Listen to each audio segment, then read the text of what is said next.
नमस्कार और स्वागत है आप सभी का। आज हम एक बहुत ही महत्वपूर्ण विषय पर बात करने वाले हैं जो देश के करोड़ों परिवारों से जुड़ा है, हमारा राशन कार्ड।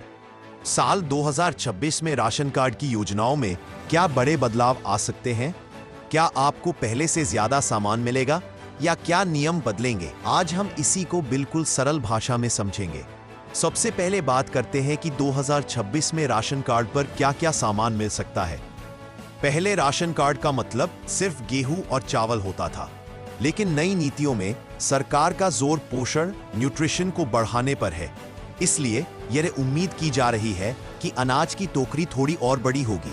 नंबर 1, गेहूं और चावल तो पहले की तरह मिलते रहेंगे, लेकिन हो सकता है कि अब मोटे अनाज मिले, जैसे कि बाजरा या ज्वार को भी शामिल किया जाए।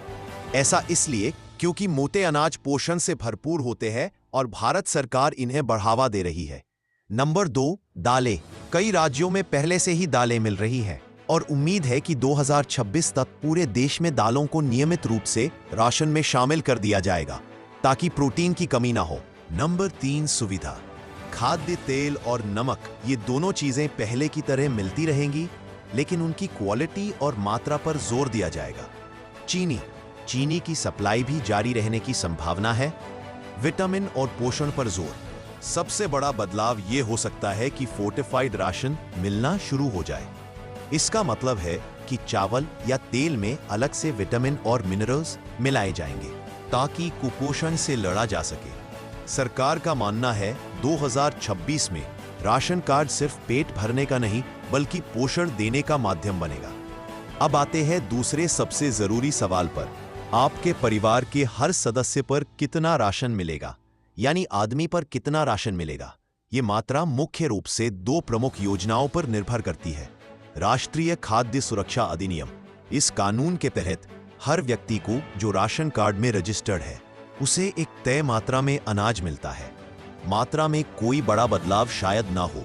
प्रधानमंत्री गरीब कल्याण अन्न योजना, अगर यह योजना 2026 में भी जारी रहती है तो 5 किलो के अलावा अतिरिक्त अनाज मुफ्त में मिलता रहेगा, लेकिन यह सरकार के निर्णय पर निर्भर करेगा।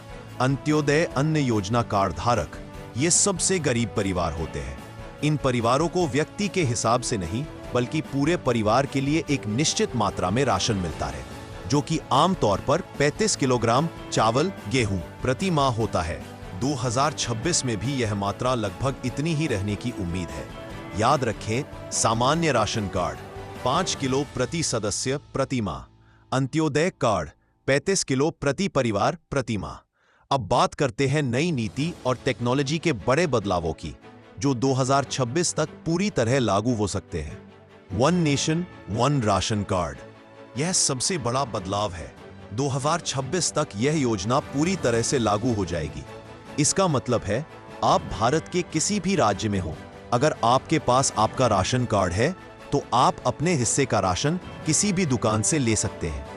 यह उन प्रवासी मजदूरों के लिए बहुत बड़ी राहत है जो काम के लिए एक शहर से दूसरे शहर जाते हैं। ई-पॉस और आधार लिंकेज, राशन की दुकानों पर अब ई-पॉस मशीन अनिवार्य होगी। आपको मशीन पर अंगूठा लगाना और तभी राशन मिलेगा।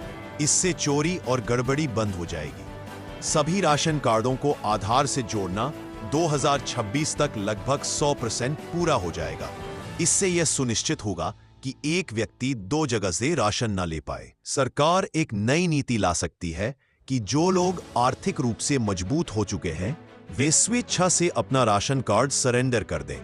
इससे उनका राशन किसी जरूरतमंद परिवार को मिल सकेगा। यह एक अपील होगी, न कि जबरदस्ती। तो दोस्तों, 2026 में राशन कार्ड की नीति का सार यह है: ज्यादा पोषण, सिर्फ गेहूं चावल नहीं, अब दालें और मोटे अनाज भी। पारदर्शिता, आधार, ई-पॉस और one nation one ration card से चोरी खत्म होगी। राशन की मात्रा प्रति व्यक्ति 5 किलो रहने की उम्मीद है। अगर आपके मन में कोई सवाल हो तो आप पूछ सकते हैं।